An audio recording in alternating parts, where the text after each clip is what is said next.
కాకినాడ జిల్లా తునిలో ఎమ్మెల్యే యనమల దివ్య ఆధ్వర్యంలో schools committee chairmans, field assistants పరిచయ కార్యక్రమాన్ని నిర్వహించారు. ఈ కార్యక్రమానికి ముఖ్య అతిథిగా యనమల రామకృష్ణుడు హాజరయ్యారు. నాయకులందరూ అభివృద్ధిపై దృష్టి పెట్టాలని ఆయన సూచించారు.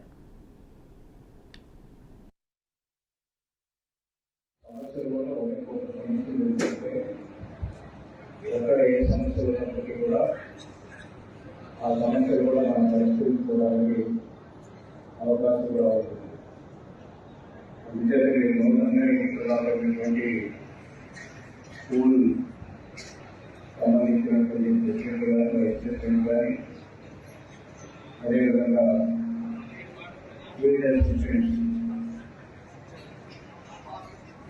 ఉన్నటువంటి అందరూ కూడా చాలా మంది ఉన్నాయి. ప్రతి గ్రామానికి కూడా 4-5 కమిటీలు ఉన్నాయి. అవి కూడా త్వరలోనే చేస్తాం. ప్రతి గ్రామంలో కమిటీలు ఎక్కువైతే నాయకులు ఎక్కువైతే గొడవ కూడా ఎక్కువ ఉంటుంది. గొడవ లేకుండా చేసుకుంటే మన అభివృద్ధి